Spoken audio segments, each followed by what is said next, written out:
Pakistani pop गुलकारों की 70 और 80 की दिहाई के बीच एक ऐसी खेप आई जिसने न सिर्फ उस दौर की मौजूदा मौसीकी का मंजर बदल कर रख दिया बल्कि मौसीकी को एक नई रमक बख्शी। इस दौरान मौसीकी की दुनिया में आलमगीर शख्सियत की आमद हुई जिसने आते ही पॉप मौसीकी को एक नई जहत बख्शी। कुदरत ने उसे खूबसूरत और दिलकश आवाज ही नहीं मौसीकी के ज़ौक़ व शौक से भी नवाजा। उसके पास एक गिटार था जिसको बजाना वो जानता था। बचपन से जब आलमगीर PF शाहीन स्कूल ढाका में पढ़ते थे, एक ही ख्वाहिश उनके दिल में मचलती रहती थी कि वो एक स्टार गुलकार बने और दुनिया मौसीकी में अपना नाम रोशन करें। आइए आपको बताते हैं कि माजी का खूबसूरत हीरा आजकल कहां और किस हाल में जिंदगी बसर कर रहा है। सबसे पहले अगर आप हमारे चैनल पर नए हैं तो चैनल को जरूर सब्सक्राइब कीजिए। पाकिस्तानी गुलकार आलमगीर की हालत आजकल बिल्कुल भी ऐसी नहीं कि वो चल फिर भी सकें, लेकिन इसके बावजूद उन्होंने गुज़श्ता दिनों एक कॉन्सर्ट किया जहां वो तबीयत की खराबी की वजह से लड़खड़ा रहे थे, जिससे ये वाज़ेह हुआ कि वो किस कदर तकलीफ में थे। आलमगीर बूढ़े हो चुके, उनकी टांगे कमजोर जबकि चेहरा मान पड़ चुका। उनको शदीद कमजोरी हो चुकी जिसकी सबसे बड़ी वजह उनके गुर्दों के मसाइल बताए जा रहे हैं। उन्हें गुर्दों का मसला गुज़श्ता 2 दिहाइयों से घेरे हुए है। 5 साल पहले जब ये दर्द शदीद बढ़ा तो उनसे बर्दाश्त न हो सका। उनका कई गुना असासा उनके मर्ज पर ही लग जाता है जिसकी वजह से वो बुढ़ापे में भी काम करने पर मजबूर हैं। उनका एक बेटा है जो आजकल तालीम के बाद खुद भी गाने की तरफ आ रहा है। उसने अभी तक कमाना शुरू नहीं किया। आलमगीर के जितने भी असासे थे वो दिन ब दिन कम पड़ रहे हैं। वो आजकल अमेरिका में अपने बेटे के साथ क़याम पजीर हैं। उन्होंने उम्र के इस हिस्से में भी काम नहीं छोड़ा और आज भी किसी न किसी मॉर्निंग शो का हिस्सा बने रहते हैं, लेकिन गुज़श्ता कई सालों से उनकी हालत में बदतरी ही नजर आ रही है, जो इस बात का सबूत है कि वो अपनी जिंदगी का आखिरी हिस्सा गुजार रहे हैं। हत्ता कि उनके घर वालों की जानिब से आलमगीर की सेहत के लिए दुआओं की अपील की जा रही है। आलमगीर की सेहत दिन ब दिन ढलती जा रही है। एक दौर था जब उन्हें पाकिस्तान के तुलो अर्ज में देखा जाता था। कराची में उनके घर के बाहर उनके मद्दाहों की लाइनें लग जाया करती थी। उनके कॉन्सर्ट्स में लाखों का मजमा हुआ करता था। उन्होंने पॉप गुलकारी को जो अरूज बख्शा उसकी मिसाल कहीं नहीं मिलती। आपने फिल्मों में भी गाने गाए, इसके अलावा मुख्तलिफ शोज में भी अपने फन का लोहा मनवाया, लेकिन आज वही आलमगीर मौत के बहुत करीब है।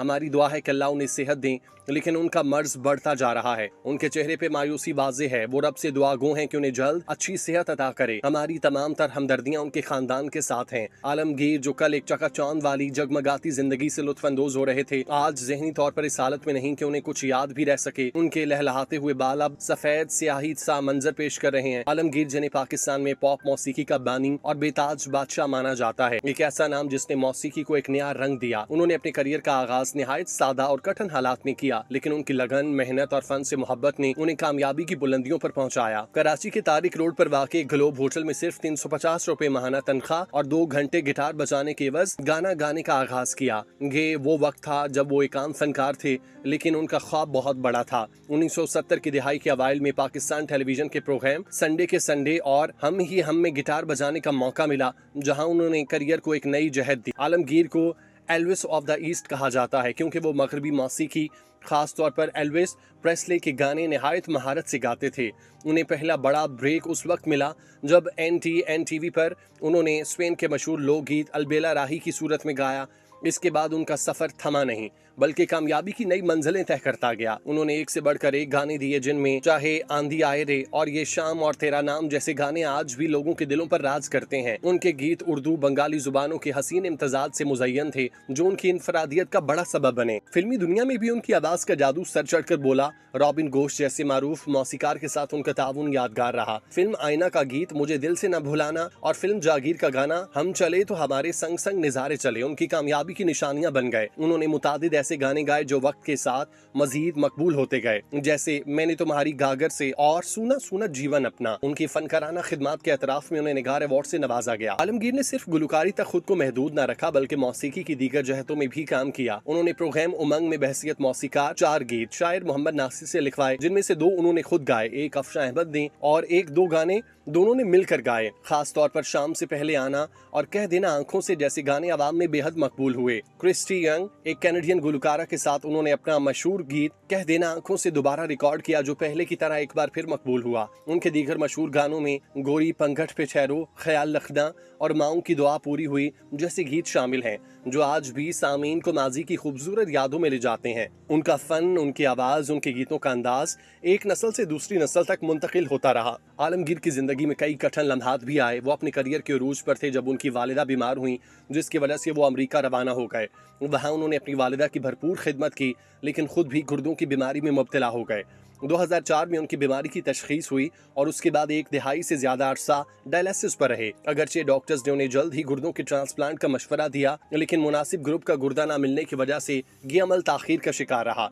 आखिरकार कई साल बाद उन्हें मौजू गुर्दा मिला और उनका ट्रांसप्लांट कामयाबी से मुकम्मल हुआ। आलमगीर का जज्बा और मौसीकी से लगाव ऐसा था जो बीमारी, वक्त और मुश्किलात के सामने कभी कमजोर न पड़ा। 11 अगस्त 2024 को वो 69 बरस के हो गए और आज भी उनका नाम पाकिस्तानी पॉप मौसीकी के साथ लाजमो मलजूम है। उनकी जिंदगी और फनकाराना सफर एक रोशन मिसाल है कि मेहनत, मोहब्बत और लगन से हर ख्वाब मुमकिन हो सकता है। पाकिस्तानी एहतसास गुलकार आलमगीर 11 अगस्त 1955 को मशरकी पाकिस्तान में पैदा हुए। उनका असल नाम आलमगीर हुसैन है। उनके वालिद फरमोजुल हक ऑल इंडिया मुस्लिम लीग से ताल्लुक रखने वाले एक मारूफ सियासतदान थे, जिन्होंने क़याम पाकिस्तान से कबल सियासत के मैदान में सरगर्म किरदार अदा किया। आलमगीर ने इब्तदाई तालीम बांग्लादेश के शहर मीरपुर से हासिल की, जबकि कॉलेज की तालीम BAF शाहीन कॉलेज ढाका से मुकम्मल की। पाकिस्तान के दो लख्त होने और बांग्लादेश के क़याम के बाद आलमगीर पाकिस्तान आए और कराची को अपना नया मस्कन बनाया। यहाँ उन्होंने जामे कराची से अपनी तालीम का सिलसिला जारी रखा। कराची में उनकी जिंदगी का आगाज नहायत सादा मगर जिदोजहद से भरपूर था।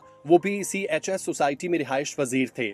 नौजवानी के दिनों में शाम के वक्त वो तारिक रोड पर वाक़े ग्लोब होटल में गिटार बजाते और गीत गाते। उस वक्त उन्हें माहाना सिर्फ 350 रुपए मुआवजा मिलता और साथ एक वक्त का खाना। ये होटल कराची के अदबी और दानिश्वर तबके में खास मकाम रखता था और वहीं से आलमगीर के फनी सफर का पहला कदम उठा। एक दिन किसी ने उन्हें बताया कि पाकिस्तान टेलीविजन कराची में खुशबख्त आलिया नौजवानों के लिए एक नया प्रोग्राम फरोजा कर रही हैं, जहां उन्हें आजमाया जा सकता है। आलमगीर ने मौका गनीमत जाना और ऑडिशन दिया, जिसमें उनकी गुलकारी और गिटार बजाने की महारत को सराहा गया। अगरचे खुशबख्त आलिया पहले ही किसी और को मुंतखब कर चुकी थी, मगर इस ऑडिशन के दौरान मौसीकार सोहेल राना भी मौजूद थे, जिन्होंने आलमगीर की सलाहियत को फौरन पहचाना और उन्हें अपने बच्चों के प्रोग्राम हम में बतौर गिटारिस्ट शामिल कर लिया। यही वो मोड़ था जहां से आलमगीर की फनी जिंदगी की बाकायदा शुरुआत हुई। आलमगीर का सबसे बड़ा इम्तजाज ये है कि उन्होंने मुल्क में पॉप गायकी की बुनियाद रखी। इससे पहले रिवायती क्लासिकल और नीम क्लासिकल गायकी मकबूल थी, लेकिन आलमगीर ने इस रुझान के मुकाबले में पॉप म्यूजिक को मकबूल कर दिखाया। कहते हैं कि वो गायकी में अहमद रुश्दी और खुसूसी गुलकार एल्विस प्रेस्ले से मुतासिर थे।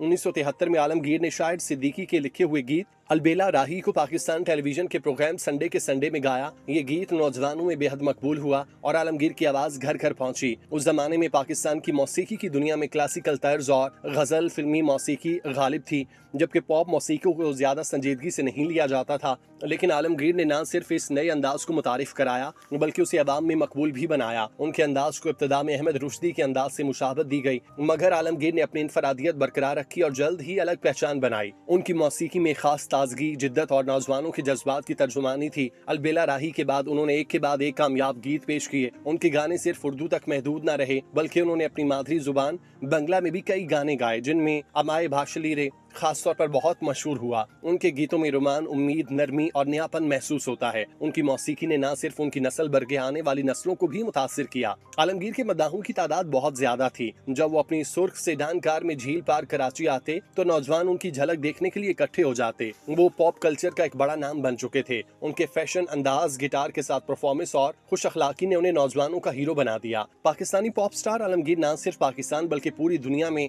अपनी एक अलग पहचान रखते थे। उन्हें भारत भी जाना हुआ। उनके बेशतर गानों को भारत में कॉपी भी किया गया, जबकि आपके जानने और चाहने वालों में यूरोप से अफ्रीका तक के लोग शामिल थे, जो आपसे मोहब्बत करते थे और एक झलक देखने को तरसते थे। 1998 में आलमगीर अमेरिका मुंतकिल हुए ताकि अपनी बीमार वालिदा की देखभाल कर सकें। वो अमेरिकी रियासत जॉर्जिया के शहर अटलांटा में रिहाइश पजीर थे। बाद अज़ा मालूम हुआ कि आलमगीर को गुर्दों का मौरूसी मर्ज लाहक है, जो उन्हें उनके वालिदैन से विरासत में मिला। उनकी बीमारी की वजह से उन्हें कई बरसों तक मुसलसल इलाज की जरूरत रही और इसके बावजूद वो मौसीकी से जुड़े रहे। उन्होंने अमेरिका में मुख्तलिफ लाइव कॉन्सर्ट किए और अपने फन को जिंदा रखा। पाकिस्तानी मीडिया और अवाम ने आलमगीर को कभी फरामोश न किया। 2012 में हम टीवी ने उनके एजाज में एक खुसूसी प्रोग्राम शाम से पहले आना मुनक्किद किया, जिसमें वो खुद भी शरीक हुए। 2013 में वो ARY डिजिटल के गाने के मुकाबले पाकिस्तान आइकन में बतौर जज शरीक हुए। इसके अलावा वो कोक स्टूडियो के छठे सीजन में भी जलवागर हुए और नई नस्ल को अपनी गायकी से मुतासिर किया। 2014 में पाकिस्तान टेलीविजन के मॉर्निंग शो सुबह नूर में उनका खुसूसी इंटरव्यू नशर किया गया। 2012 में उन्होंने बांग्लादेश का दौरा किया, जहाँ उनका शानदार इस्तकबाल हुआ। उन्होंने वहाँ कई तकरीबात में शिरकत की। आलमगीर को उनकी फनी खिदमात के एतराफ में हुकूमत पाकिस्तान की जानिब से तमगा हुस्न कारकर्दगी और निगार अवार्ड जैसे आला एजाज़ात एजाज से नवाजा गया।